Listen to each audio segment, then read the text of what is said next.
Hi everyone, my name is Kirsten and I am the Tolland County 4-H Summer Program Intern, as well as proud Tolland County 4-H alumni. I just wanted to put together a short little video to explain to you guys how the 4-H fair is going to run this year, since it's going to look a little bit different as we're operating virtually, and clear up any confusion about that. At the end of this video, I'm also going to include my contact information, so if there's still something that's unclear or anything that you have questions about, feel free to reach out to me and I would be happy to help. So first thing that I want to talk about are our modified entry procedures for the fair. So on the Tolland County 4-H website, you have access to our fair book as a PDF, and in there on pages 7 and 8 is a typed document of what the entry procedures are going to look like this year. But just to run through them quickly, we're trying to keep the fair as close to the real thing as possible. So if you read those guidelines, you'll notice that we're still asking 4-Hers to submit a record book, to be wearing appropriate showmanship attire when they make their showmanship videos, which is something that I'll be talking about a little bit later in this video, to be following proper showmanship etiquette and things of that nature, so that we are as closely as possible mimicking what an in-person fair would look like. Branching off from our modified entry procedures, we also have a modified entry form. So normally we would have a separate entry form for each class in the back of the fair book that you would fill out and send them to the office. Entries are going to look a little bit different this year. Instead, we have a modified entry form. So instead of being for an individual class, you're going to include all of your entries for activities building and for any showmanship for livestock or small gas engine projects that you plan on doing, all on the same entry sheet, and that's going to be emailed into the fair board, who's going to collect and organize those. The email that can be sent to is found directly on that form, which is uploaded as a fillable PDF on the website for your convenience, as well as in the fair book, so it's accessible in two places. Also on that modified entry form, there's a code of conduct agreement. Again, we're trying to mimic the fair as much as possible, and since it's going to be virtual, we need to follow proper etiquette. So 4-H code of conduct signatures are required. It is a fillable PDF, and an electronic signature is acceptable. If you have any problems getting this completed, please reach out and let us know as soon as possible. Other than that, the entry form can be filled out as usual. You can organize it as however you would like it to be. You can go by class, you can go in numerical order, whatever you'd like to do. But you can go through the fair book and see what classes are accepting virtual entries this year and register accordingly. The next thing that I wanted to talk about are submission dates that we're going to be using for the fair this year. So normally our fair would be a 3-day weekend, a Friday to a Sunday, but this year we're pretty much operating the whole month of August just to make it easier for the 4-Hers and the leaders who are trying to navigate a virtual platform, as well as the judges who are still willing to work with us and judge a virtual submission for each of the classes. So we're going to be accepting the video entries or photo entries, depending on the projects you participate in, from August 5th through the 9th. So there's a window of time there for everybody to get everything together and send those in. And then from the 10th through the 23rd, they're going to be judged. We want that wide window of time so the judges have enough time to compile everything, do the judging, write their comments, and get it all together so we can send it back out to the youth. And the week of the 24th, we're going to compile everything and announce results to the youth who participated in the fair. The deadline for entry forms is going to be July 24th. So that would be what we would normally expect in an entry form, so livestock classes or small gas engine classes.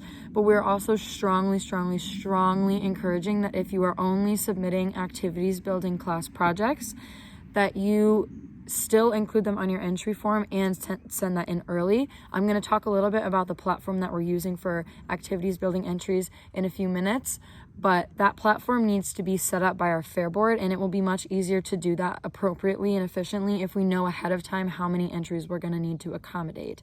So please, anything that you plan on entering in the 4-H fair, put it all on that entry form and download it to your computer, email it in, make sure that gets in by July 24th.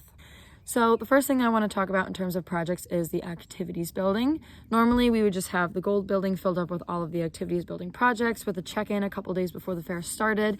However, unfortunately, since we're not allowed to be on the grounds this year, it's going to look a little bit different. Like I said, we want all of the activities building projects to be registered and submitted ahead of time on that entry form, because we're using a platform this year called Art Steps. It's a virtual exhibition hall that can be set up so that it's accessible to the youth and the leaders and the parents, but also to the public as a link, so people can walk through this virtual exhibition hall, look at all of the projects. You can send it to your family so they can go and walk through the hall and look at what you submitted. Like I mentioned before, it's really important that we know ahead of time how many entries we're going to have for the activities building, because our Fair Board members are learning how to use this platform and will have to upload each submission themselves and actually create this virtual exhibition hall. So like I mentioned before, it will be much easier to do that if we know ahead of time how many entries we need to plan for. The next thing that I want to talk about are record books. So we are expecting 4-H youth to fill out record book forms and submit them for any projects they plan to participate in the virtual fair, just as we would expect of them if they were participating in the fair in person. The way that we're going to be collecting and judging record books this year is going to be a little bit different. So club leaders are going to be collecting record books from their 4-Hers and turning them into the TAC office in that same period of time that we're going to be getting virtual submissions for the fair. So again, that's August 5th through the 9th. So those will be dropped off at TAC. They will be judged in the same period of time from the 10th to the 23rd and returned to the 4-Hers accordingly. 4-Hers are still expected to fill out and submit record books. They will be judged as usual and they will be returned to the members in a timely manner. So next I want to talk a little bit about livestock projects and small gas engine projects. Those are both going to look very similar in terms of how 4-Hers can go about preparing and submitting their entries. So on the Tolland County 4-H website, in the same place that you would find the fair book and the entry form as available PDF, there is a document there that has instructions for every class, that is every showmanship class for all the species and for small gas engines, with a list of what the 4-Hers are expected to do in their showmanship videos. So, for example, if you were showing poultry, you would go to this document. They're all going to be included in the same link. So if you click on it and you're showing poultry, you'll have to scroll down and find poultry. You can print that page and keep it with you for reference, or you can go based off memory when you're making your video, whatever works the best for you. But it is essentially a step-by-step guide of what the judge wants to see you do so that they can properly and fairly evaluate your showmanship skills. So like I said, just as an example, if you were showing poultry, you would click on the guidelines and say step 1 is introduce yourself, step 2 is introduce your animal, step 3 is show this, and this body part, and then answer X number of questions. And those are going to differ a little bit based on the species in the class, but there will be something there for every single species for showmanship. And all the 4-Her has to do is just go down that list of guidelines, record themselves doing everything that they ask, and then email it in to the Fair Board. Once Fair Board receives it, we're going to compile them all into a folder for the judges. So all the alpaca videos, all the goat videos, all the dairy videos, all the small engine videos, etc. They'll be sent to the judge, who will have that time period of the 10th to the 24th to judge them, and then we will announce results the week of the 24th. Something else that's going to be a little bit different this year for those projects is the judging system. So normally in the 4-H fair, you would be in a class based on age and experience, and you would get placed in order from first, second, third, up to however many participants were in that class. However, this year we're going to be judging on the Danish system. If you refer to the fair book on the website, there is a link that will bring you to a page with more information about the Danish judging system if you are unfamiliar with it. For the purposes of this video, I'm just going to explain what that means for us. So, like I mentioned, there are going to be guidelines for each specific project that have been created by the judge, compiled by us, and made available to you all as leaders and 4-Hers. So when the 4-Her records and submit their video, instead of being judged against all the other 4-Hers who submitted a video in that project, they're going to be judged against the guidelines that were set by the judge for that particular project. So I used poultry as an example before. If I was submitting a video to show poultry, I would use the guidelines on the website that the judge created to make my video. And then when the judge was reviewing my video, they would pretty much just check off on the list, okay, she introduced herself, she introduced her animal, she showed this many body parts, and she answered this many questions. It's almost like a grading rubric. So the judge is going to use your performance based on the guidelines that they put together to assign you a blue, red, or white ribbon based on how well you did. It's just like how projects are judged in the activities building on the Danish system, instead of rosettes that are placed in overall class first, second, third, fourth, etc. So that not only makes it much easier for the judges instead of having to compare a bunch of different videos, it also eliminates the discrepancies between novice, juniors, and seniors, since instead of a senior being judged against a novice, it will just be that senior judged against the guidelines and that novice judged against the guidelines. So it's fair for everybody and it's much easier for the judges. Youth are allowed and encouraged to do as many takes of their video as possible. So if you're making your video and you stumble or you notice that you missed something, you can do it again. However, once you submit your final video, it can only be one video.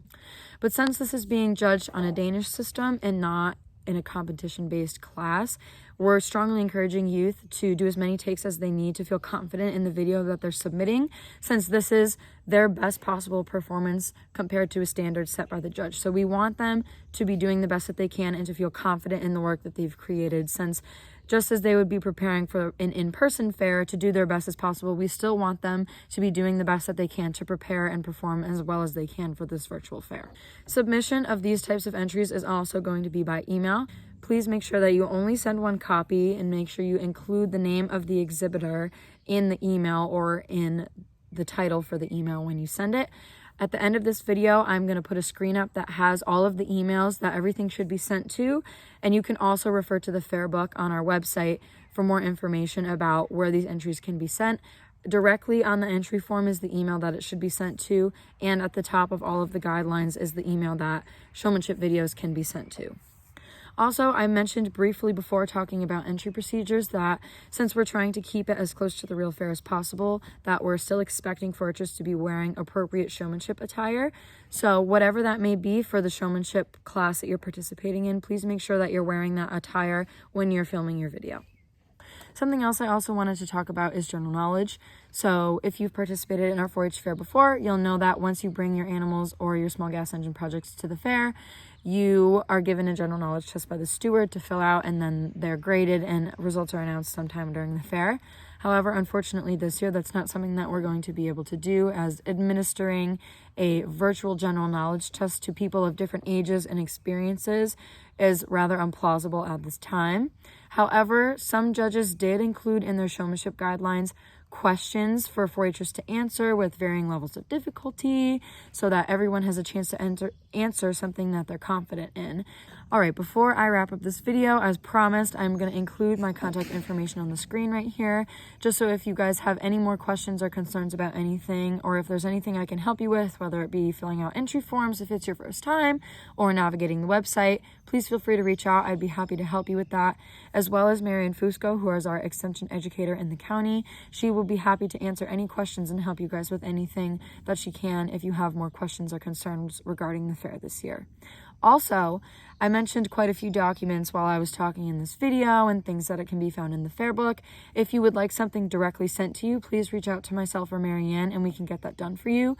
So for example, if your club only shows dairy cows or small animals and you want those guidelines for those specific projects sent directly to you, we would be more than happy to do that. Please just reach out and let us know. Finally, I just wanted to end this video with a little word of encouragement for everybody. I know that this isn't the most ideal situation for the fair this year, and a lot of people, including myself, are sad that we aren't allowed to have the fair in person as we normally would this year. But I just want to remind you guys that a 4-H fair isn't about winning, it's not about ribbons, it's not about being in a ring full of people in front of a big crowd.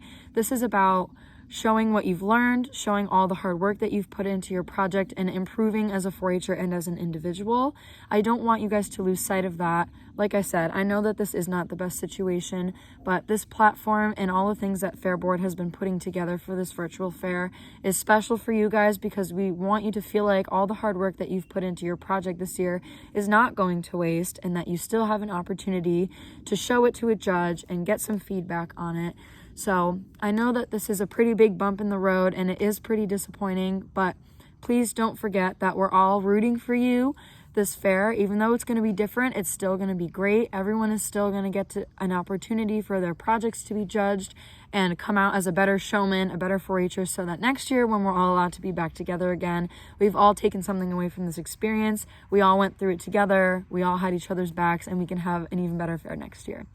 So everyone stay safe, be healthy, and I'm looking forward to seeing everyone's virtual entries in the fair this year.